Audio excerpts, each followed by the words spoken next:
সে যতদিন বাঁচবে সে আমার মায়ের মতো। আমি তার সার্বিক তার চলাফেরা, খাওয়া দাওয়া, সাংসারিক খরচ এবং চিকিৎসা সহ তার সার্বিক দায়িত্ব আমি নিয়ে নিয়েছি।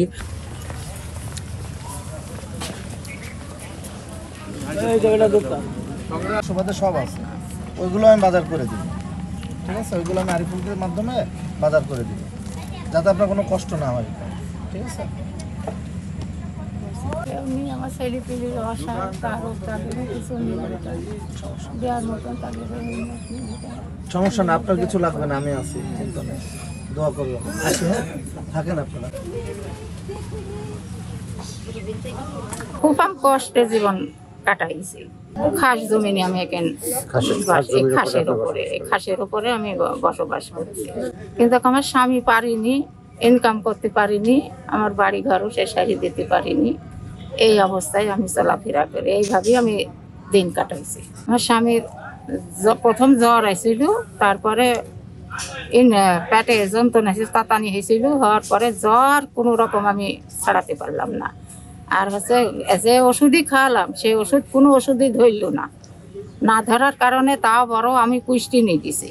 10 জনে আমাকে টাকা তুলি করে দিয়েছে, তাই না আমি পুষ্টি গেছি, সেই ওষুধ খাও ধরল না ধরার পর পুষ্টিতে কাসার 3 দিনের দিন মারা গেল, বা তা ছেলেপিলি বাড়ির ভিটও পর্যন্ত দিতে পারেনি।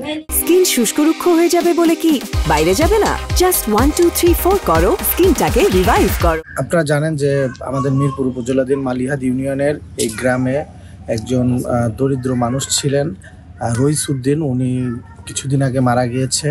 তো আমার ছাত্র দলের এই ইউনিয়নের যারা নেতৃবৃন্দরা আছে তারা আমাকে গত 4-5 দিন আগে জানিয়েছিল যে এখানে একটি অসহায় পরিবার আছে, যারা দিন আনে দিন খায়, এমন অবস্থা তাদের, তারা কোনো স্বাভাবিকভাবে কোনো জীবনযাপন করতে পারে না। তারই জন্য আমি আজকে তাদেরকে বলেছিলাম যে এখানে আসবো, এবং আমি এই যিনি মারা গেছে তার স্ত্রী একজন মুরব্বী মানুষ, এবং তার চলাফেরা বা ইনকাম আয়ের কোনো উৎস নেই। তার কারণে আমি তার সে মুরব্বী মানুষ, সে যতদিন বাঁচবে সে আমার মায়ের মতো। আমি তার সার্বিক তার চলাফেরা, খাওয়া দাওয়া, সাংসারিক খরচ এবং চিকিৎসা সহ তার সার্বিক দায়িত্ব আমি নিয়ে নিয়েছি। এটা আমাদের বিএনপির ভারপ্রাপ্ত চেয়ারম্যান জনাব তারেক রহমান সাহেবের পক্ষ থেকে আমি তার সার্বিক দায়িত্ব গ্রহণ করলাম। তিনি যতদিন বাঁচবে আমাদের মাঝে, আমি তার সার্বিক সহযোগিতায় থাকব, এবং আমি আজকে তাকে 1 মাসের বাজার যা লাগে আনুষঙ্গিক একটা পরিবারের জন্য সেটা আমি দিয়েছি, এবং প্রতি মাসে ধারাবাহিকভাবে আমি এগুলো করতে থাকবো।